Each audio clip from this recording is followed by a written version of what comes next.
ቀን እሺ ሰላም ሁሱ ሙስሊሞች ቤት አንድ ቀን ሄደህ ጀግንነትህን አሳየን እስኪ ግባና በሉት። ግደሉት፣ አይገባም። እዚህ ከገባን ያረንቀዋለን። አይ ጥያቄ አለ፣ ቀጥል። እሺ ሰላም ነው ሁሱ? አላ አልሐምዱሊላህ።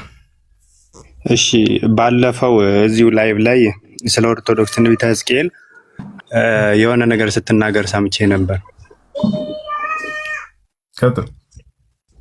እና እንትን የሰውን ኩሱን ትበላላችሁ ምናምን የምትል ማለት ያልከው ማን ነው ያለው? አንተ ስትል ሰምቻለሁ ላይቭ ላይ። ያልኩበትን አውጣ። ትንቢተ ሕዝቅኤል ላይ ነው ያልከው። ያልኩበትን የስናገር የነበረውን ቪዲዮን አውጣ። እንደሱ አይደለም ያልኩት። ወይ ላስተካክለህ ወይ አውጣ ማስረጃ። እሺ አስተካክለኝና ንገረኝ እስኪ። እሺ እዛ ላይ ምንድነው የሚለው? እግዚአብሔር የሰውን ካካ አብኩ እያለ አዟል። እሺ ለምን አብኩ በእጃችሁ?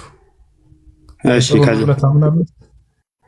እንደዛ አይደለም። ምን እንደሚል ስንት ላይ ነው ያልከው? ያየከው የዛን ቀን እኮ ትበላላችሁ ነው ያልከው በግልጽ አይደለም። ትበላላችሁ አላልኩም። ምን የምለውን በደንብ አድርጌ ያውቃለሁ። ደግሜ ነገር ከሆነ አሁን ብዬ ከሆነ አውጣ ግን አላልኩም። ያልኩት በእጃችሁ አብኩ ብሏቸዋል ነው። ነቢያቶችን ካካችሁን አብኩ ይላል እግዚአብሔር። ይሄ ጥሩ ነው። እንደዛም አይልም። በደንብ አንብቦ በነገራችን ላይ የሚለው ማለት ነው ከገብስ የተሰራ እንጎቻን ትሰራላችሁ፣ ከሰው በሚወጣ እንደ ኩበት ተጠቅማችሁ እሱን አቃጥላችሁ አንድዳችሁ እንደ እሳት ተጠቅማችሁ አቃጥላችሁ አይደለም፣ እንደ እሳት አንድዳችሁ አይደለም፣ በእጅ ታቦከዋለህ ነው። ተጋግረዋል ናላሳይ። እሺ ከሰው የሚወጣንን ፋንድያ ትጋግረዋለህ ነው የሚለው። እሺ አውጣው። ስንት ላይ ነው? እሺ አውጣው። እሺ ጋግሮ ይላል አይደል? ጋግሮ አይልም። ተረዳው በደንብ ነው። እሺ ላሳይ፣ ችግር የለም። ትጋግራለህ ብሏቸዋል። ጎናላሳይ ትጋግራታላችሁ አላለም ብሏል ነው። ተመልከቱ። እኔ ከራሴ አንዳች አልናገርም። በአንድ ነገር እንስማማው። ወይ አንተ ከተሳሳትክ ሁሉም ስህተት ነው ማለት ነው። ታምናለህ አንተ። እኔ ደግሞ ያልኩት ካለ ክርስትና ራሱ ውሸት ነው፣ ሐሰት ነው ማለት ነው። ተስማማ? ልክፈት፣ ታውጣ፣ ችግር የለውም። በእርግጥ እኔ ክርስትናን አልወስንም። እኔ ክርስትናን አልወክልም። እኔ ነኝ የማልችለው እንጂ ትወስናለህ። እንደሱማ አያስኬድም። እኔ የምናገረው ትጋግራለህ ብሎ እግዚአብሔር እንደተናገረ ካለ ክርስትና ደግሞ ሐሰት ነው፣ ውሸት ነው ማለት ነው አይደል? ላውጣ፣ በፈለግከው አውጣ አይልም። እሺ ስለዚህ ክርስትና ውሸት ነው ማለት ነው። ካሳየህ እኔ አልወክልም አልኩህ እኮ። እኔ ክርስትናን አልወክልም። የኔ አስተሳሰብ ድክመት ሊኖረኝ ይችላል። አንተም እኮ እስልምናን አትወክልም። እኮ አንተ ግለሰብ ነህ። ለሰይ እሺ አውጣ።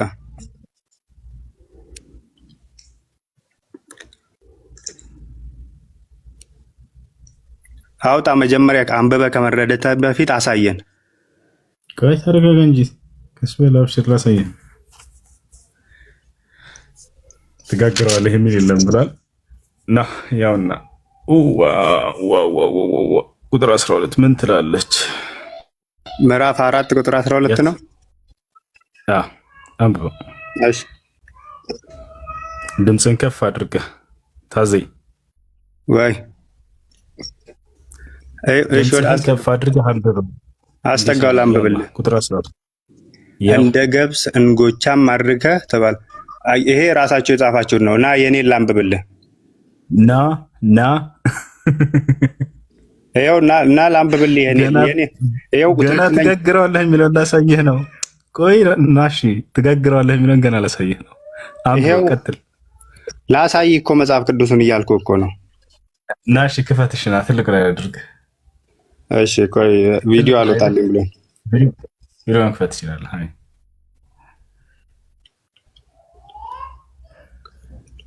እናንተ የጻፋችሁት ነው። አስቡት፣ እኛ ሙስሊሞች መጽሐፍ ቅዱስን እየጻፍን ነው ማለት ነው። ጉድ እኮ ነው። እሺ ቆይ ቪዲዮ ስለእንትን ስላልወለኝ ነው አውጣዋለሁ። መክፈት ትችላለህ። ቪዲዮ ከ3000 በላይ አለ። ከ1000 በላይ ከሆነ መክፈት ይቻላል።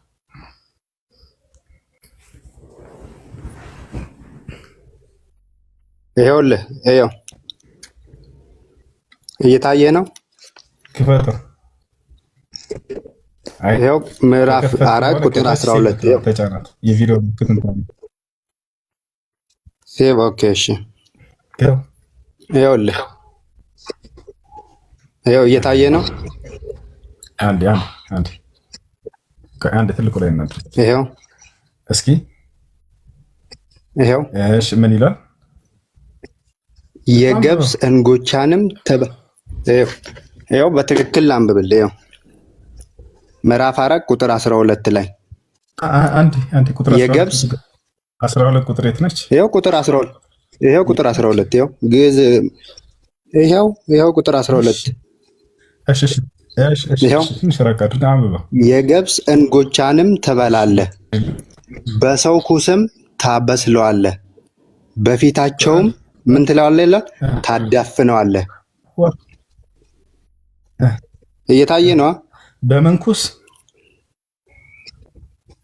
ይኸው በሰው ኩስም ታበስለዋለህ፣ በሰው ኩስም ታበስለዋለህ።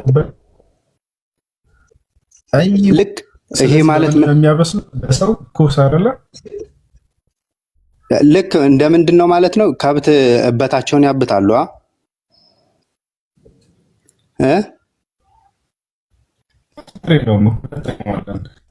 እየሰማከኝ ነው? ካካህን ጋግረህበት ታውቃለህ?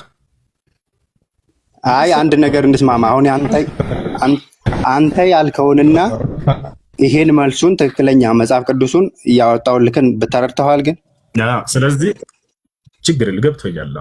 በዚች ምድር ላይ በጣም ተረዳ የሚጠቀም ሰው አንድ የተረጋጋ። ስለዚህ ነቢያቶችን መጽሐፍ ቅዱስ ላይ እግዚአብሔር ካካችሁን እንደ ማብሰያ ተጠቀሙ ብሏቸዋል አይደለ? እሺ ድቃጠን ጠየቁህ መልስ። ካካህን እንዲህ ካካቸውን እየተቀበሉ ከታች በእጃቸው ያንን ለማብሰያ ተጠቀሙ ብሏቸዋል። አንድ ነገር ግን ተግባብተናል። ይሄኛው እንደሚል አመንካውን የተጠየቀውን መልስ። ካካቸውን ነቢያቶች ይብታል አይደል? ያንን እንዲያበስሉበት አዟቸዋል አይደል? ታዘዋል። አዎ ያ መጽሐፍ ቅዱስ የሚለው ነገር ሁሉ ትክክል ነው። የሚገርም ነገር አንድ ስህተት አይኖርም። በጣም ጥሩ፣ በጣም ጥሩ። ስለዚህ እግዚአብሔር ነቢያቶችን አዘዋጆታል። ካካቸውን ከሰበሰቡ ያለን ለምን ይሄን እንዳልኩ ታውቃለህ? አሁን ባለፈው ማለት ነው አስገባኝ ስልህ አላስገባኝም። አንተ እንደ ገብስ ትበላላችሁ፣ ካካችሁን ትበላላችሁ አልሐምዱሊላህ ምናምን ስትል በቃ በጣም ሐራም ስታደርገው ነው። አትዋሽ። እንደዛልኩበት ቪዲዮ አምጣሽ እኔ እኮ እንዲህ ስክሪን ሪከርድ ያደረግኩት አለ ፖስት ትችላለሁ። እሱ እየሰማኝ ነው። ትልቁ ላይ ያለው አድርገና ክፈት። ያሁኑን ክፈተው እያልኩህ ነው። ክፈት። እሺ አርገኝ፣ ትልቁ ላይ አርገኝ። እሺ እንደገብ ትንጎች አድርገህ ካካችሁ ትበላለህ ያልኩበት እኮ ያን ትበላለህ ያልኩበት እዚህ ስልክ ላይ የለም። እኔ ፖስተዋለሁ። ያሁኑንም ሪከርድ እያደረኩ ነው። ያባለፈውንም ሪከርድ አድርጌያለሁ። አንድ ላይ ፖስተዋለሁ። ክፈተውና እዚህ ቪዲዮ ላይ የለም አልኩህ እኮ። ይኸው እዚህ ስልክ ላይ የለም። አንተ ግን የተናገርከውን እንዴት አታስታውስም እኮ? ስታመጣ ጊዜ ተናግረሃል የሚለውን ትላለህ። ስታመጣ ጊዜ እሺ፣ አንድ ነገር ወቅ አሁን ራሱ ይኸው 800 ምናምን ሰው አለ። 800 ሰው ይታዘባል ማለት ነው። የገብስ እንጎቻንም ትበላለህ። የገብስ እንጎቻ ይሄ ሐራም አይደለም። ገብስ ትበላዋለህ አንተ። አሁን ስለ ገብስ መብላት ማናወራ? አሁን ስለ ገብስ መብላት ይሄው አንድ ነገር ወቅ። እሺ በዛን ሰዓት እግዚአብሔር በቃ ይሄን ከሰጠ ማለት ነው ማብሰያ ከሌለ እንደ ሰውኛ ራሱ የደረቀውን ነገር ማብሰያ ስለሌለ ነው የተባለው። የቱ ጋር ነው? እንደው ብታበስልበት ራሱ ሐራም ነው። እስኪ ይሄ እኮ ከሃይማኖት ጋር የሚወዳደርም ነገር የለው። ማብሰያ ስለሌለ ነው ካካችሁን ማብሰያ ተጠቀሙ ያላቸው እግዚአብሔር። የቱ ጋር ነው? ለምን ትዋሻለህ? ይሄው እየነገርኩህ እኮ ነው። ይሄ ኃጢአት ነው። እስኪ እንደ ሰውኛ ተረዳው። እስኪ ማብሰያ ስለሌለ ነው የሚለውን አንተ ከራስህ ጨመርከው። ከየቱ ጋር ነው ያገኘኸው? በቃ እሺ ተወው እሱን። ይሄን ራሱ ሐራም ነው ልበል። ስለዚህ የለም ለምን ተዋሻለህ? መጽሐፍህ ላይ ሌላ ጥያቄ ልጠይቅህ። እሺ አይ ጠይቀሽ። እነ ነቢያት ሙሳን ትቀበላላችሁ አይደል? ኢሳንም ትቀበላላችሁ ነብይ ነው ብላችሁ ሎቱ ስባት በእኛ ባይሆንም ማለት ነው። ምን ነብዩ ኢሳ በእኛ ደግሞ ድንቅ አምላካችን ስጋን የለበሰ አምላካችን ኢየሱስ ስጋ የለበስኩ አምላክ ነው ብሏል። በቃ እንዳንተና እንደኔ እምነት አሁን እንግባባለን። ልጠይቅህ ነው። ወላሂ እንዳለ እምነታቸው መጽሐፍ ላይ የለም፣ ግን ጠይቅ፣ ችግር የለም። እሺ ሙሳም ማለት ነው የጻፈውን መጽሐፍ ትቀበላለህ? የተሰጠውን ያው እንቀበላለን። የጻፈው መጽሐፍ የትኛው ነው? ቁርአን መቼም የተሰጠው በመሐመድ በ600 ምናምን ዓመተ ምህረት ነው። የሙሳ መጽሐፍ የት አለሽ? የትኛው ነው የምትቀበለው? ሙሳ የተሰጠው መጽሐፍ እዚሁ ተውራት የሚባል ነው። እሺ ተውራቱ ራሱ የታል? ያለ እናንተ ጋር መጽሐፉ? አዎ በደንብ አለ። እሺ ከተውራት አንድ እስኪ ጥቀስልኝ። ጥሩ። ወቃለ ሙሳ ሊቀውሚሂ ኢን ኩንቱም አመንቱም ቢላሂ ፈዐለይሂ ተወከሉ ኢን ኩንቱም ሙስሊሚን። ሙሴም አለ ይላል። ተውራት ማለት ለሙሴ የተሰጠ ትምህርት ነውና ይሄው ቁርአን ነው እኮ የሚልህ። ቆይ ልንገርህ አንዴ ላቋርጠህ። ቁርአን ማለትን ማለት ነው። ቁርአን እኮ ነው ለሙሴ ያለው። ቁርአን ማለት ምን ማለት ነው? ትርጉሙ አታውቅም? ወላሂ አታውቅም? አንድ ነገር ቁርአን ማለት ትርጉሙ ምን ማለት ነው? ንገራቸው። አንተ ነህ ሙስሊም እኮ። አሁን ስለ ቁርአን እነግርሃለሁ፣ አንተ ንገረኝና መጀመሪያ። ታዲያ አታስቁባት። ቁርአን ማለት ሌላ ነገር አይደለም፣ የሚነበብ ቃል ማለት ነው እኮ። ይሄ መቼ ነው የተጻፈው? ቁርአን የተጻፈው መቼ ነው? መቼ ስለመጻፉ ሳይሆን ኦሪት ከእናንተ ጋር ወይንም ተውራት ከእናንተ ጋር አለ ወይ አልክ። ተውራት ማለት እና አሁን እኛ ለየት የሚያደርገን አንድ ነገር ስማኝ። ነቢያት ማለት አዲስ ነገር ወደፊት የሚመጣውን ከእግዚአብሔር ተቀብለው የሚናገሩ ናቸው። የሚሆነውን የማይሆን ነገር የሚናገሩ የለም። ትንቢተ ዮናስ ተናግሮ ያልሆነ ነገር ቢኖር መልካም ነገር የተቀየረለት ትንቢተ ዮናስ ብቻ ነው። ሌላው የሆነ ነገር ነው። አንድ አካል ስለወደፊት ትንቢትን ተናግሮ ካልሆነ የአካል ሐሰተኛ ነው ማለት ነው። እሱ ነብይ ነው። መሐመድንስ አንድ ነገር ልንገር፣ ወደፊት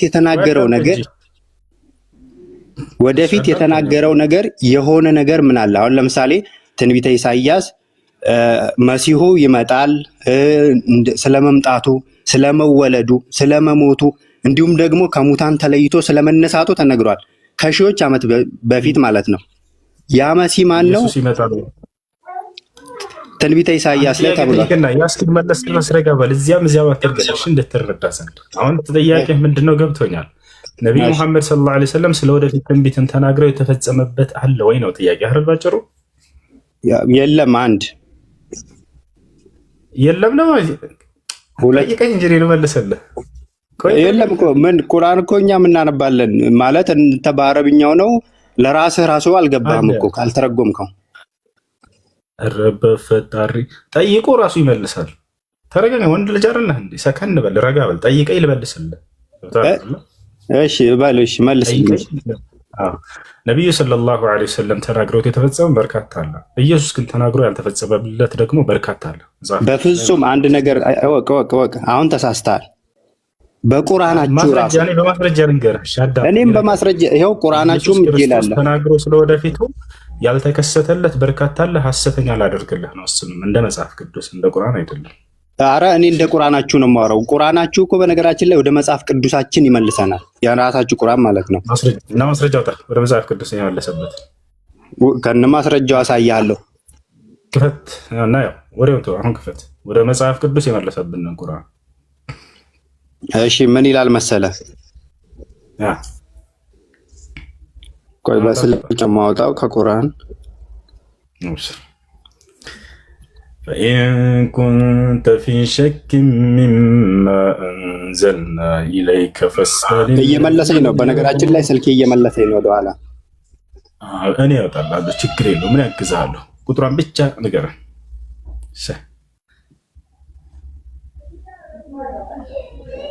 እሺ አንተ አስረዳኝ፣ ችግር የለውም። አሁን አስረዳኝ። እሺ ትረዳለህ ያልከውን አስረዳኝ። እሺ እንደሱ ይሻላል። አሁን የትኛውን ልመልስልህ? አንተ መረጥ፣ ደስ ያለህን የትኛውን? ወደ መጽሐፍ ቅዱስ አሁን ተመለሱ። አንድ ጥያቄ ጠይቄ ያልመለስከው ነገር አለ። ምክንያቱም መሐመድ ራሱ ወደ መጽሐፍ ቅዱስ ነቢያትን ቃል መልሶ ስሙ የሚል የለም። ምን የሚል እንዳለ ያለፉትን አሁን አስረዳ ይብራል። ላስረዳህ። እሺ ይኸው አንድ ነገር አውቀዋለሁ። የሚሰጧቸው ምን እንደሆነ አውቀዋለሁ። የሚሰጧቸው ሁሉ ውሸት ነው። አሁን ላስረዳህ ምን እንደሚል ቁርአን ነው። በሱራ ዩኑስ ላይ ይገኛል፣ ቁጥር 92 ላይ ይገኛል። ለዚህ ማስረጃ ብለው የሚሰጧቸው ወደ መጽሐፍ ቅዱስ ተመለሱ ብሏቸዋል። ሙስሊሞችን ብለው የሚሰጧቸው እያነበብኩልህ ነበር። ፈኢን ኩንተ ፊ ሸክ ሚማ አንዘልና ኢለይከ ፈስአል ለዚነ የቅረኡነ ልኪታበ ሚን ቀብሊክ ለቀድ ጃአከ ልሐቁ ሚን ረቢከ ፈላ ተኩነነ ምን ልሙምተሪን ይላል። ሙሐመድ ሆይ ወደ አንተ ባወረድ ነው በጥርጣሬ ውስጥ ብትሆን ከአንተ በፊት መጽሐፉን ሲያነቡ ወደ ነበሩት ሰዎች እነርሱን ጠይቃቸው ይላል። ገብቶሃል አይደለ? እንጂ ወደ መጽሐፉ ተመለስ አይልም። ነገር ግን ሲያነቡ ወደ ነበሩት አለ። ማን ናቸው ታዲያ ከእርሳቸው በፊት ሲያነቡ የነበሩት ከተባለ ነቢያቶችን ለማለት ነው። መጽሐፉ በወረደበት ይዘቱ ሳለ ሳይጨመርበት ሳይቀነስ ሳይበረዝ የዛኔ ሲያነቡት የነበረበትን እነዚያን አንባቢዎችን ነቢያቶችን ጠይቃቸው እያለ ነው። መልእክተኞችን እንደሱ ብሎ የፈታለህ ማን ነው ካላችሁ ራሱ አምላክ አላህ። የቱ ጋር ከተባለ እዚያው ሱረቱ ዙኽሩፍ ላይ ሲናገር አላህ ምን አለ? ወስአል መን አርሰልና ምን ቀብሊከ ምን ሩሱሊና፣ ጠይቅ ስልህ እነዚያን ከአንተ በፊት የላኳቸውን ነቢያቶችን ጠይቅ ማለት ነው አለ። አያቸው አይደለ? ስለዚህ ጠይቅ የተባለው አንደኛ መጽሐፍን ሳይሆን ግለሰቦችን ነው። ማናቸው ከተባለ ነቢያቶችን እንደሆነ አላህ ሱብሓነሁ ወተዓላ ተናገረ። ታዲያ እንደሱ ከሆነ ነቢያችን ሰለላሁ ዐለይሂ ወሰለም እንዴት አድርገው ነው ሊጠይቋቸው የሚችሉት? ነቢያቶችን ሙተው የለ እንዴ እነሱ ልትሉ ትችላላችሁ። አዎ ሙተዋል፣ ነቢዩላህ ዒሳ ዐለይሂ ሰላም ሲቀሩ። ነገር ግን አላህ ሱብሓነሁ ወተዓላ ለነቢዩ ሙሐመድ ሰለላሁ ዐለይሂ ወሰለም ኢየሩሳሌም የሚገኘው ቤተ መቅደስ ውስጥ የቀደሙትን ነቢያቶችን ሁሉ ህያው አድርጎ አስነስቶላቸው አገናኝቷቸዋል። ገብቷቸዋል አይደለ? አገናኝቷቸዋል። ቃል በቃል ነቢያቶችን ነቢያችን ሰለላሁ ዐለይሂ ወሰለም እንዳገኟቸው ሲናገሩ ዑሪደት ዐለየ አልአንቢያ አሉ። ነቢያቶችም ለእኔ ተቀረቡልኝ፣ ተገለጡልኝ አሉ። እንዳለ ነቢያቶችን መጠየቅ ይችሉ ነበር፣ ግን አንጠይቋቸውም። ለምን? ከነቢያቶች ሁሉ በላይ እውቀት አላቸውና። እያንዳንዱ ነቢይ ሲላክ የነበረው ለአንድ አካባቢና ለወገኖቹ ለህዝቦቹ ለአንድ መንደር ነው። ነቢዩ ሰለላሁ ዐለይሂ ወሰለም ለዓለም ነው የተላኩት። ለአንድ መንደር የተላከ ነቢይ እውቀቱ ለዓለም ከተላከ ነቢይ ጋር እውቀቱ ይመዛዘናል ወይ? ላ፣ በፍጹም የሚመዛዘን አይደለም። ነቢያት ቢመጡ የእርሳቸው ተከታይና ተማሪ ነው የሚሆኑት። ማስረጃ ቃለ ነቢዩ ሰለላሁ ዐለይሂ ወሰለም ለው ካነ ሙሳ ሐየን ማ ወሲዐሁ ኢለ ኢትባዒ። ነቢ ሰለላሁ ዐለይሂ ወሰለም ምን አሉ? ሙሴ ዛሬ በህይወት ቢኖር የኔ ተከታይ ከመሆኑ ውጭ ሌላ ምንም አማራጭ አይኖረውም አሉ። ዒሳ ዳግም በሚመጣ ጊዜ ከሰማይ አንድ የእርሳቸው ተከታይ ሆኖ ነው እድሜውን የሚገፋውና እስከ መጨረሻው የሚቆየው የሚሞተው። ገብታቸዋል። ማስረጃ ቃለ ነቢዩ ሰለላሁ ዐለይሂ ወሰለም የንዚሉ ፊኩም ዒሳ ብኑ መርየም ፈየኡሙኩም ቢኪታቢላሂ ወሱነቲ ያሉ። በመካከላችሁ የማርያም ልጅ ክርስቶስ ይወርዳል፣ የዘመኑ ፍጻሜ ከመድረሱ በፊት ከሰማይ ይወርዳል ካሉ በኋላ በቁርአንና በእኔ ሐዲስም ሰዎችን ያስተዳድራቸዋል አሉ። እያችሁ የእርሳቸውን ህግ ተከታይ ሆኖ ሰዎችንም በዚያ እንዲከተሉ ያስተምራል። ተግባባ? ይሄ ነው። ሌላ ጥያቄ አለ?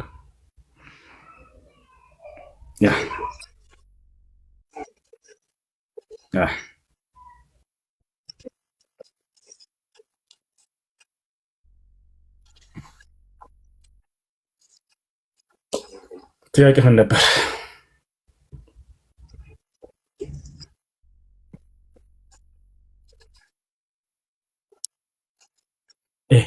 አያችሁ፣ ጥያቄውን ራሱ ወላሂ ማስታወስ አልቻለም።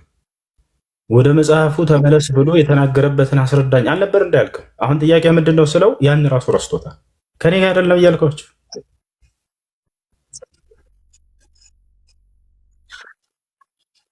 ሌላ ጥያቄ ደግሞ ሊቀየር ወደ አማርኛ ቀይር የለሃለሁ። አታጭበርብር። አረበኛ ተናገር ዝም አላልኩ። ወደ አማርኛ ቀይር የለሃለሁ። እያንዳንዱን እያስቆም ከይሄን የተናገርከውን አሁን አሳየኝ ማለት ትችል ነበር። አሁን ሌላ ጥያቄ ቀይርሽ፣ ችግር የለም። አይቀጥል። እሺ ቀጥልሽ። ሌላ ትበል።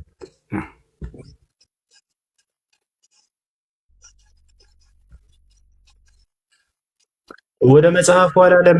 ከኔ ጋር አዳምጥ። መጽሐፉን ሂድና ወደ መጽሐፉ አይደለም ያለው ነቢያቶቼን አለ ግለሰቦቹን ነው። እነሱን ታዲያ እንዴት አጊተው ነው የሚጠይቃቸው ነው የሚሆነው ጥያቄው። አጊተዋቸዋል ብዬ ማስረጃ ሰጠሁ። ላሳይህ ነቢያቶችን ሁሉ እንዳገኟቸው ኢየሱስን አጊተውታል። ነቢ ስ ላ በአካል ፊት ለፊት ማስረጃ ላሳይህ። በአካል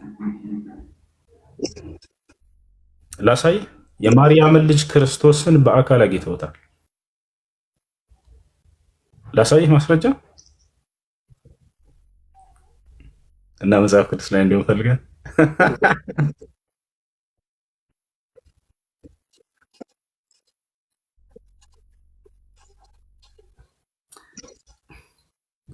ሁላቸውም ተአምራትን ሰጥተዋል። አይሰማም እያላችሁ ነው? የእሱ አይሰማም። እሺ፣ ሁላቸውም ተአምራትን ሰርተዋል። እሺ፣ ኢየሱስም ተአምር አልሰሩም። መሐመድ ድንቅ የሰራው ስራ የለም። አሁን ኢሳ በቁርአን ወፎችን በጭቃ ወፍ ሰርቶ ነፍስ ዘርቶበታል። በቁርአን መሐመድ እንኳን ነፍስ መዝራት አይደለም። ተው አንድ አዳምጥ። የሰሩት ተአምር እኮ አዳምጥ። ረጋ በል። እኛ እንደ እስልምና አስተምህሮ ነቢያቶች አንደኛ ተአምራት ከአምላክ ዘንድ እንጂ ከራሳቸው አይደለም። አላህ በቁርአን ላይ ሲናገር ወማ ካነ ሊረሱሊን አን የእትየ ቢአየቲን ኢላ ቢኢዝኒላህ ይላል። ለአንድ መልእክተኛ ወይም ነቢይ በአላህ ፍቃድ ካልሆነ በስተቀር ራሱ ተአምርን ሊያመጣ አይችልም ማለት። ስለዚህ ዒሳም ሆነ ነቢዩ ሰለላሁ ዐለይሂ ወሰለም ሁላቸው ነቢያት በራሳቸው ተአምራትን መስራት አይችሉም። ነገር ግን በአምላክ ፍቃድ ያ ነገር ይሰጣቸዋል፣ ያደርጋሉ። ዒሳም የሰራውን ተአምር በቁርአን ላይ ሲገልጽ ጊዜ ኢየሱስ በአላህ ፍቃድ በአላህ ፍቃድ በአላህ ፍቃድ እነዚህን አደርጋለሁ እያለ ተናግሯል። ስለዚህ በአምላክ ፍቃድ ነው የሚሆነው። የመጀመሪያ ማወቅ ያለብን እርሱ ነው። ይህ ተአምር ከማን ዘንድ ነው የሚመጣው የሚለውን ነው። እናንተ ግን ትኩረታችሁ የሰራው ግለሰብ ላይ ሄዳችሁ ለአምላክ ነው ያን ያደረገለት የሚለውን ቀድማችሁ ያንን ማወቅ ይቀድማል። ያ ከታወቀ በኋላ ታዲያ ያደረጉት ተአምር ለምንድን ነው ዓላማው የሚለው ደግሞ ቀጣዩ ነው። መልእክተኝነታቸውን ለማረጋገጥ ነው፣ እውነተኛ የአምላክ መልእክተኞች ለመሆናቸው። ለዚህ ነው ዒሳ ወይንም ኢየሱስ ሲናገር ወረሱለን ኢላ በኒ እስራኤል ይላል። ወደ እስራኤል ልጆች የተላኩኝ የአላህ መልእክተኛ ነኝ እኔ ካለ በኋላ የሰራውን ተአምራት ገለጸ። ወጂእቱኩም ቢአየት ሚን ረቢኩም አላቸው። መጨረሻም ላይ እነዚህን ሁሉ ተአምራት ከጌታችሁ ከአላህ ዘንድ እንጂ ከራሴ ያላመጣሁላቸው የሚላቸው ነበር። ገብታችኋል አይደል? ከዚያ በኋላ መጨረሻ ላይ ልታውቁ የሚገባ አንዴ ላቋርጥ። አንዴ ረጋ በል እባክህ፣ ረጋ በል። አንድ ጊዜ የምትመልስልኝና እኮ አንተ የምታወራው ሌላ ነገር አልገናኝ አለ እኮ። ጎበዝ፣ ትክክል። መልስ እየመለስኩ አይደለም፣ ትክክል። ዝም ብዬ እየለፈለፍኩ ነው። ገባኝ። ሚውት አድርግ። ሌላው ነገር ምን አንብብልኝ። ይኸው ከቁርአናችሁ ሱረቱ አልማይዲያ አልማይዲያ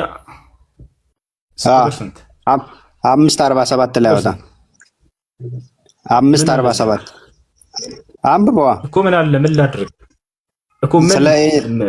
ምን ማስረጃ ማድረግ ፈልገህ ነው? ለምን ንግግር የተሰጠው ለኢሳ የተሰጠውን መጽሐፍ እናንተ ገይታል። አንዴ የተአምሩን ጉዳይ ጨርስ እንጂ እዛም እንደ ፌንት አትርገጥ። ረጋ በል፣ ቀስ በል፣ ሰከንድ አበዛ እኮ። መልስ የማይሆን ነገር እኮ ነው እያበዛ ያለው። ይሄ እኮ ለስብከታችሁ የሚሆን ነው፣ ለእናንተ ስብከት የሚሆን እኮ ነው። ሰዎቻችሁን ለማጠንከር የሚሆን ነው እንጂ ያወራል። እንደገና ስለ መጽሐፍ ሄደ። ቆይ አንዴ ረጋ በል፣ ቀጥልሽ። እሺ፣ ለኢሳ ስለተሰጠው መጽሐፍ አልክ። እሺ፣ ቀጥል። ሌሎች እንዲረዱ ነው። ገብቶሃል አይደል? አንተ መረዳት አትፈልግም፣ አዳምጥ። መረዳት አትፈልግም አይደለም። በነገራችን ላይ እኔ እናንተ አሁን እየተከራከርን ሳይሆን ህይወት ነው መኖር። ከሁለታችን አንዳችን ስህተት ውስጥ ነን አይደል? እንደሱ እኮ ከሆነ ታዲያ ረጋ ብሎ ማዳመጥ ያስፈልጋል ነው። ግን አይደለም ከጠየቅ በኋላ አንተም ለመረዳት ሞክር። ስለ ተአምር ጠይቀሃል አይደለ? ስለ ተአምር እየመለሰን እያለ ለኢሳ የተሰጠው መጽሐፍ የት አለ ብለህ ጀመርክ። ደግሞ መጀመሪያ የተአምርን ጉዳይ እንጨርስ። እሱን ከጨረስን በኋላ ከጠራን በኋላ ተአምር ነቢዩ ሙሐመድ ሰለላሁ ዐለይሂ ወሰለም አድርገዋል አላደረጉም? ዒሳስ ተአምር አድርገዋል ወይ? የማንኛው ይበልጣል የሚለውን ደግሞ ጠይቀሃል አይደለ? እሱን እንመልስ አይሻልም? ባጭሩ እኮ መሐመድ ድንቅ ተአምር የተለየ ነገር ያደረገው ነገር የለም። አድርገዋል። ይሄን እንለፈው፣ በቃ ተው እንለፈው። አይምሯችን የሚገነዘብ ነገር ነው። አንድ ረጋ በል። ነቢዩ ሰለላሁ ዐለይሂ ወሰለም ያደረጉት ተአምራት ከ1000 በላይ ተአምራት ነው። ቃለ ሸይኹል ኢስላም ኢብኑ ተይሚየህ ረሒመሁላህ። አንዴ እሱ ይቅርታ ላቋርጠህ። የኢሳ እኮ ተአምሩ እኮ በድንግልና መወለድ ራሱ በቁርአን ላይ ያለ ይሄ ድንቅ ተአምር እኮ ነው፣ የማይገናኝ ነው። ስለዚህ ከመሐመድ ጋር አይወዳደርም። በድንግልና መወለዱን ቆይ እንዴ፣ በድንግልና መወለዱን ራሱ ዒሳን ያደረገው ወይንም ኢየሱስ ነው ያደረገው እንደ መጽሐፍ ወይንስ አምላክ ነው ይሄን ነገር በእርሱ ላይ ያደረገው? ይኸው በወንጌል ማለት ነው 3 አካል 1 መለኮት። አሁን ስለ ድንግልና ስለመወለድ ነው። በድንግልና መወለዱን በራሱ ያደረገው ድርጊት ነው ኢየሱስ ወይንስ አምላክ በእርሱ ላይ ያደረገው ድርጊት ነው? ኃይሉ እኮ የእሱ ነው። መለኮትነቱ አይለወጥም።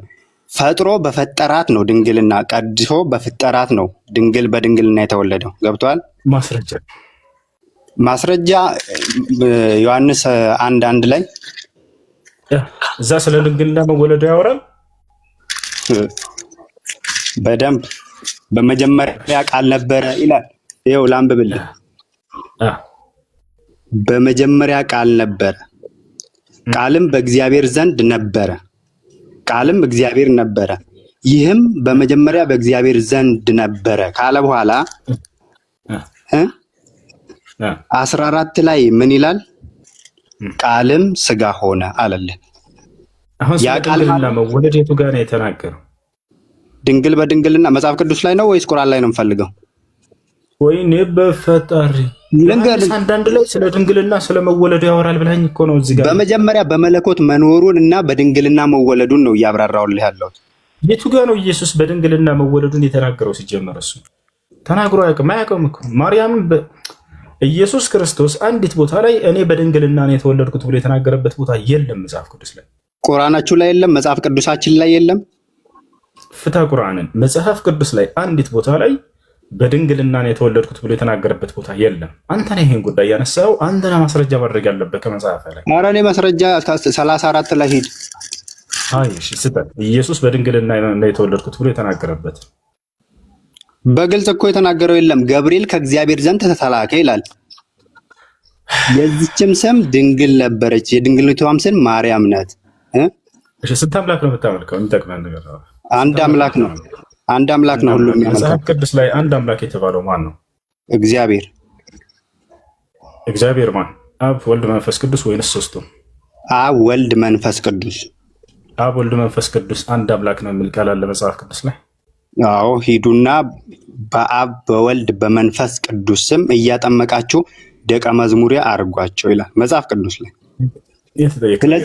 አብ ወልድ መንፈስ ቅዱስ አንድ አምላክ ነው የሚል ቃል አለ ወይ? አሁን እኮ አብራራውልህ። ስለ ቃል እኮ ቃል ከስጋ በፊት ስለነበረ ምናምን አስረድቻለሁ። ይኸውልህ አብ ወልድ መንፈስ ቅዱስ አንድ አምላክ ነው የሚል ጥቅስ አለ ወይ መጽሐፍ ቅዱስ ላይ? በመለኮት አንድ ነገር እኔ እናንተ አሁን እንዲህ የምናወራው ስላልተግባባን አይደል? አንተ እየነገርከኝ ወልድ መንፈስ ቅዱስ አንድ አምላክ ነው የሚል ጥቅስ አለ ወይ መጽሐፍ ቅዱስ ላይ? አንድ ላስረዳ። እኔ አንተን የማወራህ አንተ ለአንተ ጥቅስ ማየት ፈልጌ ነው ወገናችን። ይኸውልህ እኮ ኢየሱስ ክርስቶስ እየነገርኩህ እኮ ነው። ነቢያቶች የሚሆኑ እኮ አንተ ተግሬሳ ጥቅሱን ማየት ፈልጌ ነው። አብ ወልድ መንፈስ ቅዱስ አንድ አምላክ ነው የሚል ጥቅስ አለ መጽሐፍ ቅዱስ ላይ? አንድ ሁለት አይደለም አንድ ብቻ። ይሄ ክርስቲያኖች የእምነት መሰረት ነው። አብ ወልድ መንፈስ ቅዱስ አንድ አምላክ ነው ብለው ያምናሉ። መጽሐፉ ላይ ግን ማስረጃ የለውም። ከኦሪት ዘፍጥረት እስከ ራዕይ ድረስ የእምነታቸው ዋናው መሰረት የሆነው የሥላሴ ጉዳይ የለም ማስረጃ። ይሄ አለ ካለኝ በአላህ ስም ላለው አሁን ቲክቶክን ዝግት ክታደርገው ለዘላለም እጠፋለሁ። አብ ወልድ መንፈስ ቅዱስ አንድ አምላክ ነው የሚል ጥቅስ ካለ መጽሐፍ ቅዱስ ላይ የለም። ታዚ ምን ትላለህ? ታዚ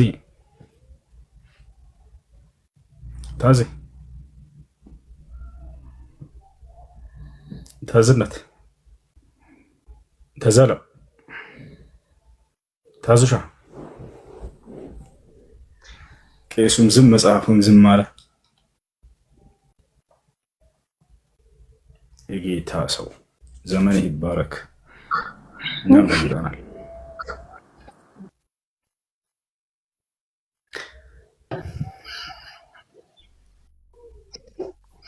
ወለካለ እሺ ይሰማል። አብ ወልድ መንፈስ ቅዱስ አንድ አምላክ ነው የሚል ጥቅስ አለ መጽሐፍ ቅዱስ ላይ። ያው አንዴ ለመረዳት ሞክር። ለመረዳት ስማኝ። የሆነ የኔ ግሩፕ ወይ አንተ ግሩፕ ለማሸነፍ አይደለም አሁን እየተናገርክ ያለው። አንተ አዲስ ነገር ለኔ እየነገርከኝ ነው፣ እኔም ለአንተ አዲስ ነገር እየነገርኩህ ገጥመኝ። እሱን አይደለም የምፈልገው። አብ ወልድ ሰማኝ እኮ ለዛ ነው የሚል ጥቅስ አለ ወይ መጽሐፍ ቅዱስ ላይ? ሰማኛ፣ ለዛ እኮ ነው እየነገርኩህ ያለሁት።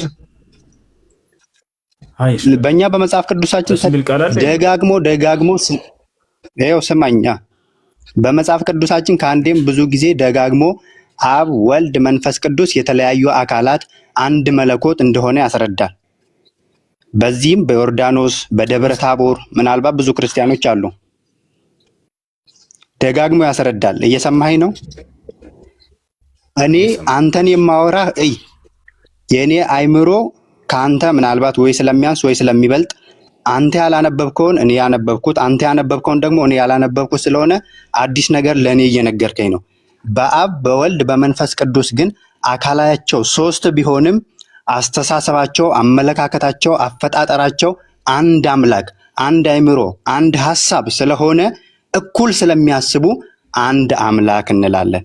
የአብ መውለድ ነው ስራው፣ የወልድ መወለድ፣ የመንፈስ ቅዱስ መስረጽ በመጽሐፍ ቅዱሳችን እንደተነገረን ማለት ነው።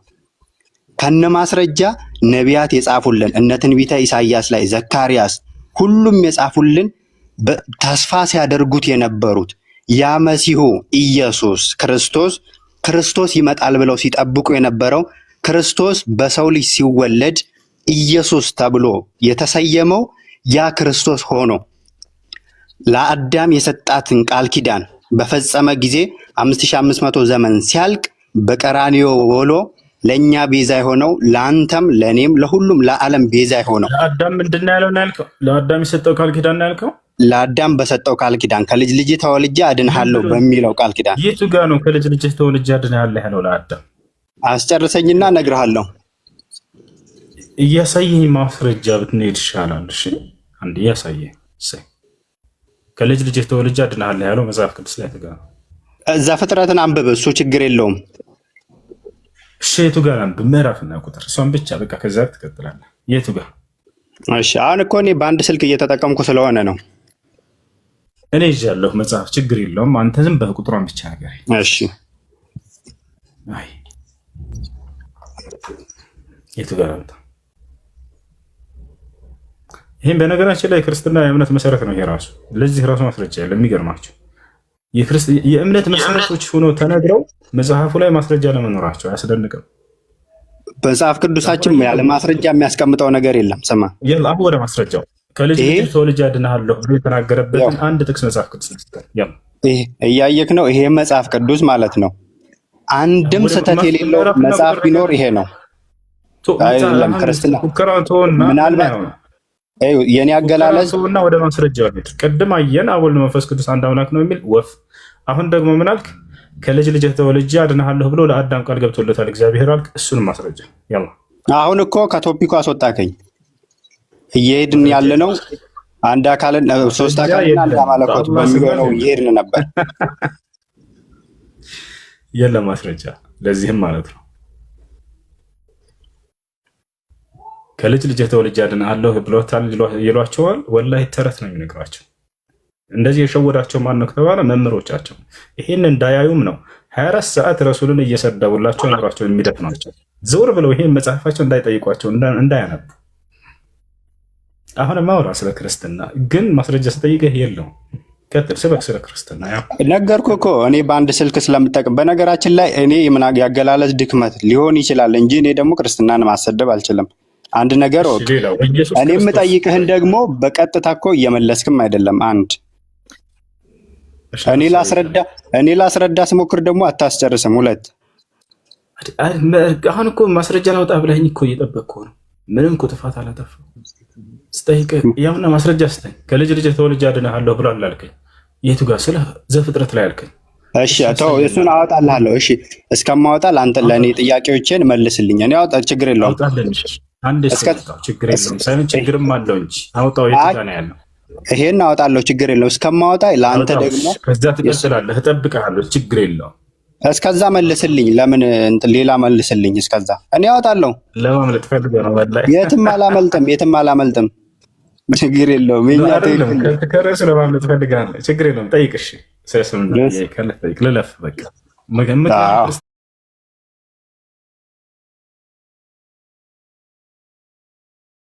መሐመድ እንመለስ። ወደ መሐመድ እንመለስ። እሺ በመሐመድ ማለት ነው። መሐመድ ብዙ ሚስቶች አግብቷል። ነቢያችሁ ሙሐመድ ብለህ ጠይቅ፣ ችግር የለውም። ነቢያችን ሳይሆን ነቢያችን አትበል፣ ነቢይነታቸውን ስለማታምን ችግር የለውም። ኧረ እኔ ነቢያችን አላልኩም፣ እኔ ነቢያችን አላልኩም። አዎ እንደሱ ሳይሆን ነቢያችን አላልኩም፣ ሙሐመድ ብለህ ጥራ። ነቢያችሁ ሙሐመድ። እሺ ማንም ለቆሎ ጓደኛ ማንም ይሁን እሱ ማለት ነው። እሱ በነገራችን ላይ እኔ አላንቋሽሽም አልቅም፣ ሰው ነውና ማለት ነው። እንደሱ ይሻላል። ወደ ጥያቄው ግባ። አይ እና ያ ሰው ብዙ ሚስቶች አሉት።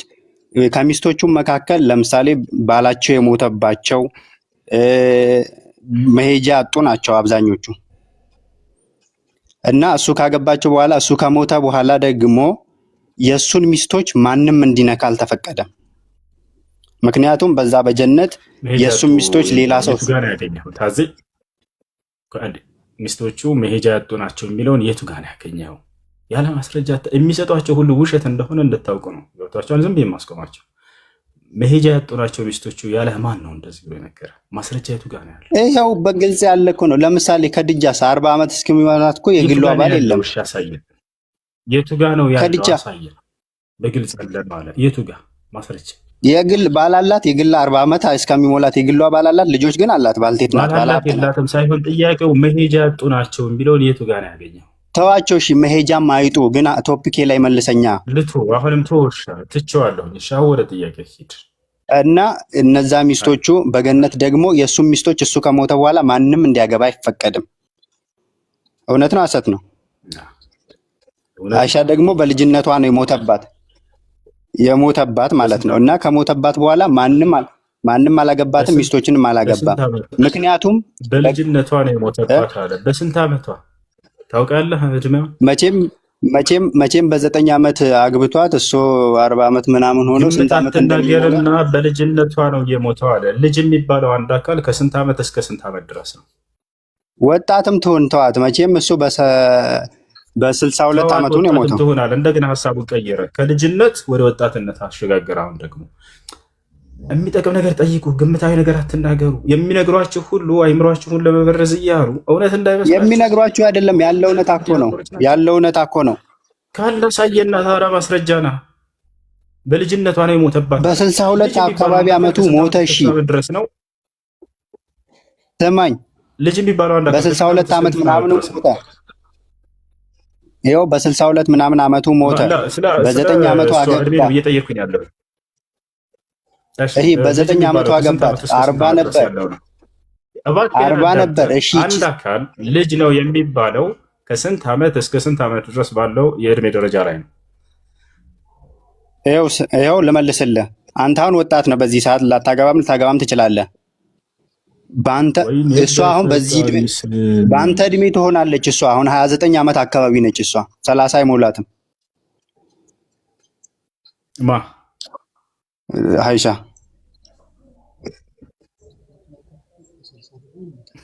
ተግባባን። ስለዚህ በዚህ ዓመት ከሞተባት ከዚህ በኋላ የኖረችውን ስሜት የላትም እሷ። ስለ ስሜት መጠየቅ ጀመራች ደግሞ አታስቀይሳ። ጥያቄን መልስልኝ። ቆይ አታስቀይስ። ቶፒክ አታስቀይር። 29 ዓመቷ ነው የሞተባት አለ። እንደዛ የሚል የለም ወገናችን፣ እባክህ በ19 አላልኩም። አታስቀይስ ስለ እና እያንዳንዱ ማስረጃ እያወጣህ ጠይቀሽ ና። ትልቁ ላይ ክፈት። አሁን በ19 አላልኩም። ስማኝ መጀመሪያ ተረዳ። በ29 ዓመቷ ሞተባት ወጣት ነህ አንተ ለምሳሌ እያልክ ነበር እና ይሄን አሳይ ማስረጃ ዋሽተሃል። በዚህ ራሱ ክፈት። በ9 ዓመቷ ማግባቱን ትክዳለህ? በ6 ዓመት አጅቷት አልጠየቅኩህም። በ29 ዓመቷ ሞተባት እያልክ ነበር። ማስረጃ አሳየን እኮ እየደመርኩልህ እኮ ነው። ወይ ከተናገር ማስረጃ አሳይ። ለምንድን ነው አንተ የማታምነው? ለምንድን ነው የማሰማው? ቆይ በ6 ዓመቷ አጅቷት በ9 ዓመቱ ማግባቱን ትክዳለህ? እሱ አይደለም ጥያቄያችን። በ29 ዓመቷ ሞተባት አልክ። እንዲህ የሚል ማስረጃ ከየቱ ጋር ያገኘው? ሂሳቡን ስራ። በ62 ዓመቱ እሱ መሞቱን ትክዳለህ? ሂሳብ መስራት ሳይሆን አሳየን የተጻፈ ነገር። ይኸው ግልጽ እየነገርኩ እኮ ነው። እሱ በ9 ዓመት ካገባት በ62 ዓመቱ ከሞተ በስንት ዓመቷ እሷ ነበረች? 29 30 ነች እሷ ማለት ነው። ከዛ በኋላ ባላየችም ማስረጃ ሳየን። እሺ ማስረጃ ሳየን። ግልጽ እኮ ነው እየነገርኩህ እኮ ነው። በ9 ዓመቷ አገባት አላገባትም? መልስልኝ። ማስረጃ ሳየን የተጻፈ ነገር እባክህን። ትችላለህ አትችልም?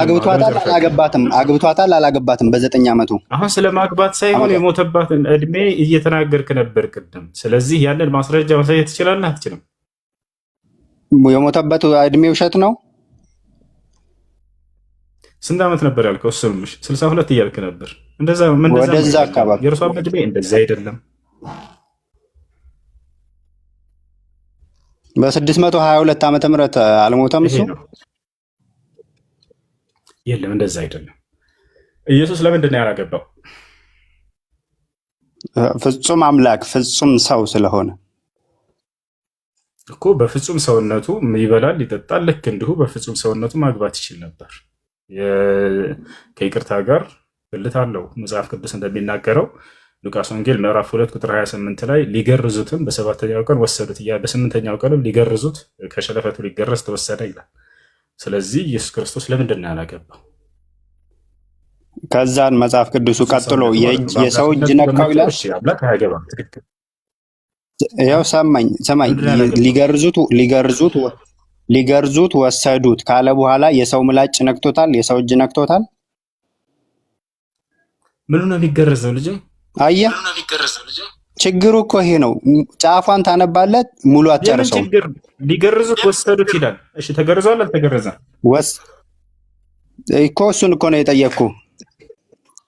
ከዛ እሱ መጽሐፍ ቅዱስ እዛው ታሪክ ላይ በምላጭ ተነክቶ ተገርዟል። ስለ ምላጭ የሚሆን ቢላዋ ፋስ የሚሆን እሱ ሳይሆን ሊገርዙት ወስደውታል አልወሰዱትም? ኢየሱስ ክርስቶስ ተወስዷል። የሰው እጅ ነክቶታል። መልስልኝ፣ እየጠየቅኩ ነው። በምንድን ነው ታዲያ የሚገረዘው? እና አንብበህ አልጨረስከውም እኮ ያንን መጽሐፍ ቅዱስ ታሪክ። እኔ እኮ ትገርመኛለህ። እሺ አንብበልሽ። ሉቃስ ወንጌል ምዕራፍ 2 ቁጥር 28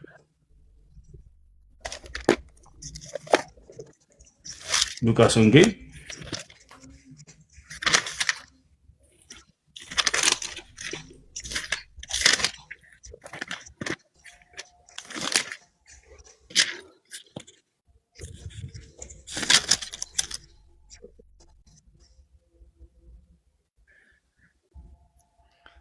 ምዕራፍ 2 ቁጥር 21 እሺ ያው እንዲህ ይላል። 8 ቀን በተፈጸመ ጊዜም ሕፃኑን ሊገዝሩት ወሰዱት። በማኅፀኗ ሳትጸንሰው መልአኩ እንዳወጣለትም ስሙን ኢየሱስ አሉት። የመንጻታቸውም ወራት በተፈጸመ ጊዜ እንደ ሙሴ ሕግ በእግዚአብሔር ፊት ያቆሙት ዘንድ ወደ ኢየሩሳሌም ወሰዱት። በኩር ሆኖ የሚወለድ ወንድ ልጅ ሁሉ ለእግዚአብሔር የተቀደሰ ይባላል ተብሎ በእግዚአብሔር ሕግ እንደተጻፈ። ስለዚህ ኢየሱስ ብልት ነበረው ማለት ነው አይደል? ወይስ አልነበረውም? ፍጹም ሰው እኮ ነው። ማንም የሚከለክል ነገር የለም። ፍጹም ሰው ነው እኮ ነበር። ስለዚህ ለምንድን ነው ያላገባው? እሱ ነው ጥያቄ። አምላክ ስለሆነ አልኩህ እኮ እንዴ። በፍጹም ሰውነት እኮ ነው የጠየኩት፣ በአምላክነቱ አይደለም። አምላክነቱ እኛ ደግሞ ችግር የለውም እስማማለሁ። እኛ ደግሞ ተዋህዶ እንደሚጠጣ ሁሉ ለምንድን ነው ያላገባው? ተዋህዶን ነው የምናምነው። ለዚህ እኮ ነው ለየት የሚያደርገን እኛ። ለዚህ ነው ንጽህና ያለብን። ተዋህዶ የሚል የለም ራሱ መጽሐፍ ቅዱስ ላይ። በጣም ያሳዝናል። የክርስትና እምነት መሰረት ተዋህዶ የሚለው ቃል የለም። አሁን ግን ጥያቄው ምንድን ነው? ለምንድን ነው ያላገባው ኢየሱስ ክርስቶስ? ነገርኩ እኮ ፍጹም አምላክ ፍጹም ሰው ስለሆነ አልኩ። በቃ ጠር ያለ መልስ ምንም ሌላ መስከል ያገባም ብትለኝ ችግር የለውም። በሰውነቱ በአምላክነቱ ይበላል ይጠጣል ወይ ብለህ አይ አይበላም ነው የምትለው አይደለ? በሰውነቱ ግን በልቷል ጠጥቷል። ከዳሊክ ልክ እንዲሁ በአምላክነቱ አግብቷል አላገባም ብዬ ብጠይቅህ አይ አምላክ እኮ ነው እንዴት ያገባል ትለኛለህ። እስማማሃለሁ። ነገር ግን በሰውነቱ ለምን አላገባም ነው? እሺ አላገባም ተዋህዶ። አሁንም መልሴ ተዋህዶ ስለሆነ ነው እያልኩ ነው። ተዋህዶ የሚል የለማ መጽሐፍ ቅዱስ ላይ። ተዋህዶ ማለት እኮ ፍቺውን ራስህ ፍታው። ከሁለት አካል ወደ አንድ አካል የሆነ ነገር እኮ ነው። እሱ ምንም የለም መጽሐፍ ቅዱስ ላይ። ኢየሱስ ክርስቶስ እየነገርኩ ነው። ለዛ እኮ ነው እኛ ንጽህነት ያለን እኮ እያልኩ ነው። እየነገርከኝማ ነው። ችግሩ መጽሐፉ ላይ የለም እኮ ነው። ማውራትማ ታወሩታላችሁ። ኢየሱስ ክርስቶስ እኔ ሁለት አካል ወይም ሁለት ማንነት አለኝ አላለም መጽሐፍ ቅዱስ ላይ። ይኸው ከነቢያት በፊት አምላክ እንደነበር እንደኖረ ለዘላለም እንደኖረ ተነግሮናል በነቢያት። ሲመጣ ደግሞ ሰው ሆነልን። የቱ ጋር ነው ነቢያቶች ኢየሱስ አምላክ ነው ያሉት? አንድ ቦታ ላይ ትንቢተ ኢሳይያስን ሙሉ አንብበው፣ ስለሱ ነው የሚተርከው። አንብቤዋለሁ። ኢየሱስ እና ታዲያ በኪዳን ላይ ኢየሱስ የተናገረለት አንድ አካል የለም። አማኑኤል ይመጣል፣ ይወለዳል፣ መሲሁ ክርስቶስ የሚል ነው እንደውም ሲጠብቁ የነበሩት። ኢየሱስ የሚል ቃል አለ መጽሐፍ ቅዱስ ላይ ብሉይ ኪዳን ላይ። ኢየሱስ የልጅነት ስሙ ነው። የሰው እኛ የለበስነው ስጋ ስም ነው ብሎ የተናገረ የለም ማለት ነው። ይሄ ነው ጥሩ። ክርስቶስ ማለት አየህ፣ ክርስቶስ በነገራችን ላይ ኢየሱስ ክርስቶስ የተያያዘ ስም አይደለም። ይሄን ነው። ክርስቶስ ይመጣል ብለን ስንጠብቀው የነበረው የመሲሁ ስም ነው። ኢየሱስ ደግሞ የሰውኛ ስሙ ነው። ኢየሱስ ደግሞ የኃጢአትና የሞት መድኃኒት ማለት ነው። ክርስቶስ ማለት ምን ማለት ነው? ትርጉም ይመጣል ተብሎ ሲጠበቅ የነበረው የመሲሁ ስም አማኑኤል ሳይሆን ትርጉሙ ምን ማለት ነው? ክርስቶስ ማለት እየነገርኩ እኮ ነው። ነገርኩ። ትርጉሙ ምን ማለት ነው? ኢየሱስ ማለት የኃጢአትና የሞት መድኃኒት። ወይኔ በፈጣሪ ክርስቶስ ማለት ምን ማለት ነው? ክርስቶስ ሁሱ ማለት ምን ማለት ነው? ሁሱ ማለት ቆንጆ ማለት ነው። ሐሰን ወይንም ሁሴን ቆንጆ የሚያምር ማለት ነው። ልክ እንደኔ ማለት ነው። እና ጥያቄው አሁን ክርስቶስ ማለት ምን ማለት ነው? ነገርኩ እኮ ምን ማለት ነው? ትርጉም አያውቅም። ትርጉም አምላክ ክርስቶስ አምላክ ማለት ነው ያልከው ወይስ ጆሮ አምላክ በለው ማለት ነው አላልኩም። አቤት ማስረጃ በለው አላልኩም። ነው አላልኩም። እሺ ክርስቶስ ማለት ምን ማለት ነው? አስረዳኝ። ልታስረዳኝ አይደል? አስረዳኝ። በቃ እሺ ችግር የለውም። ክርስቶስ የሚለው የተቀባ ማለት ነው። እሺ የተቀባ ማለት ነው። ያ ደግሞ ክርስቶስ የሚለው መገለጫ ለኢየሱስ ብቻ የተሰጠ ሳይሆን ከኢየሱስ በፊት በጣም በርካታ ሰዎች ክርስቶስ ወይንም መሲህ ተብለው ይጠሩ ነበር። መጽሐፍ ቅዱስ ላይ ላሳየህ ይችላል። በርካታ ሰዎች መሲህ ይባላሉ፣ መሲህ ወይንም ክርስቶስ ይባላሉ። አሳየኝ። ክርስቶስ የሚባል አሳየኝ የታየ። በጣም ጥሩ። አንዴ መሲህ ወይንም ክርስቶስ የተቀባ ማለት ነው። ከክርስቶስ ውጭ ሌሎች ተብለዋል ያልከኝ እኮ ነው። ክርስቶስ ሌላ ክርስቶስ አለ ያልከው ችግር የለውም። ስለዚህ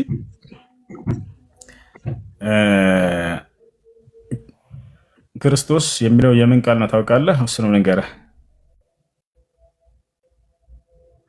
ክርስቶስ የሚል የምን ቃል እንደሆነ ታውቃለህ? ይሰማሃል? አሎ ይሰማሃል ወይ? ይሰማሃል ወይ? ይሰማኛል። ክርስቶስ የምን ቃል እንደሆነ ታውቃለህ? እሺ የምን ቃል ነው? የግሪክ ቃል ነው እሱ። የዕብራይስጡ ደግሞ መሲህ ማለት ነው። ገብቶሃል አይደል?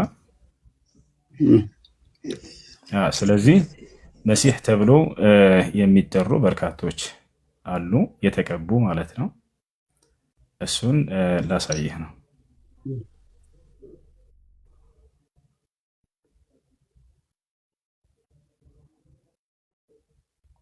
እሺ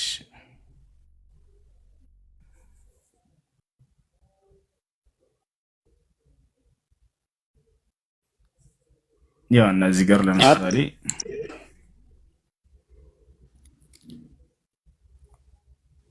ምንድን ያለው መጽሐፈ ሳሙኤል ካለ 19:1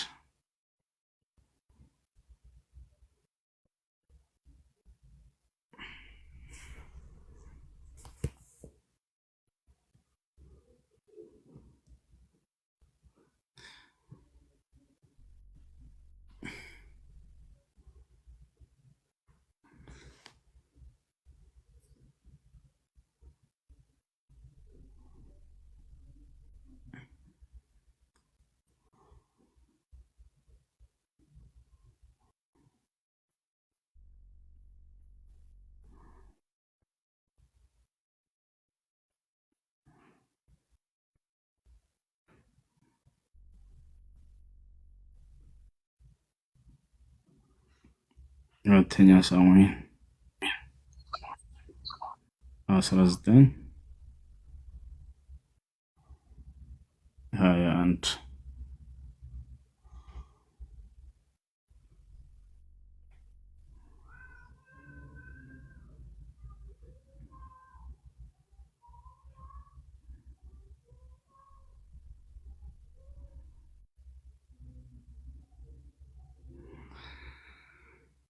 እሺ ያው እነዚህ ጋር ይታያል አይደለ? ሁለተኛ ሳሙኤል 19:21 ላይ የጽሩያ ልጅ አቢሳ ሽሜይ በዚህ ምክንያት መሞት የለበትም እግዚአብሔር የቀባውን ረገመ እያለ ይናገራል። እዚህ ቦታ ላይ እግዚአብሔር የቀባውን የሚለው የዕብራይስጡን ቀጥታ ሂብሩ የሚለው ጋር ልንገባን ይታያል አይደለ? ሁለተኛ ሳሙኤል ምዕራፍ 19 ቁጥር 21 እዚህ ቦታ ላይ ይሄን አካል መሲህ ብሎ ይጠራዋል። እንመልከተው። ሂብሩ ላይ እንግባ። ወደ አማርኛ እንቀይረዋለን፣ ችግር የለም። ወደ አማርኛ እንቀይራለን። ያ እነዚህ ጋር ይታያል። ወደ አማርኛ ይታያል። ያው መሲህ ብሎ ይጠራዋል። ይታያል። ይህ ብሉይ ኪዳን ላይ ነው፣ አዲስ ኪዳን ላይ አይደለም። ይህን አካል መሲህ ብሎ ይጠራዋል። የተቀባ ማለት ነው። መሲህ ማለት የተቀባ ማለት ነው። ከክርስቶስ ውጭ ለሌሎች አካል ይውል ነበር። ይኸው የተቀባ መሲህ እያለ ይጠራዋል። ይህን ይመስላልና ይህ ለክርስቶስ ብቻ ሳይሆን ከእርሱ በፊት ላሉ አካሎችም የሚውል ነው። አምላክ የቀባቸው ለማለት ነው። ክርስቶስን በዘመኑ መሲህ ያደረገው አምላኩ ነው። እግዚአብሔር የቀባውን እያለ እግዚአብሔር ያለ ኢየሱስ ክርስቶስ ራሱ ይናገራል። እና ሳሙኤል ላይ ያሳየኸው ምንድን ነው? አሁን ምንም እኮ የመለስከው ነገር የለም። ሳሙኤል ላይ ያሳየኸው ምንድን ነው? መሲህ አካል የጠየቅከው ምን ነበር? እሺ ምንድን ነው ያሳየው? መሲህ የሚል አካል እንዳለ፣ መሲህ የሚባል አካል እንዳለ። መሲህ እኮ ማለት እና ማን እንትን ያለ የተቀባ ቤዛ የሚሆን የሚከራከር እንደዛ አይነት እኮ ነው እንትን መልሶቹ። ከሁሉም የተለየ እኮ ነው አይደለም። ከሁሉም የተለየ አይደለም። በየዘመናቸው ሁላቸው መሲህ ይባሉ ነበር። ክርስቶስን በዘመኑ መሲህ ተባለ። አዲስ ነገር የለም። እሺ እና ሁለተኛ ሳሙኤል 19:21 ያልከው ምንድን ነው? አንብበው። ሁለተኛ ሳሙኤል 19:21 ላይ ምን እንደሚል አንብበው እስኪ። አንድ አንብበልን አንተ ራስህ እንዲገባ። አየህ ልዩነቱ የአንተው መጽሐፍ ለእናንተ ብቻ እንዲሆን የተጻፈ ነው የተባልከው። አንብበውና ከዚያ ልዩነቱ አየህ የሚለውን ትሰራለህ። ከዚያ በኋላ ምን ይላል? ይኸው የሶርያው ልጅ አቢሳ ግን ሳሚ እግዚአብሔር የቀባውን ሰድቧልና እንግዲህ ሞት የተገባው አይደለምን ብሎ መለሰ። ዳዊትም እናንተ የሶርያው ልጆች ዛሬ የቀባው የሚለውን ፈልገ ነው ምስኪን እና ታዲያ ይሄ ምን ያገናኘዋል ታዲያ? ይሄ መሲህ እሱ ቃል በዕብራይስጥ መሲህ ነው የተባለው። እዚህ ቦታ ላይ የተቀባ የተባለው እኮ ዳዊትም ተቀብቷል። ሁሉም የተቀቡ ነገስታት እኮ በመቀባት ነው። እሺ ምን ሆነ? ስለዚህ መሲሆች ይባላሉ እነሱ። ዳዊት ተቀብቷል፣ ነገስታቶች ይቀባሉ። ያ ቃል በዕብራይስጥ ምን ይባላል? መሲህ አይደለ? በግሪክ ደግሞ ክርስቶስ ይባላል። ስለዚህ ለፍጥረታትም የሚውል መገለጫ እንጂ አዲስ ነገር አይደለም። እሱ ይህን ይመስላል።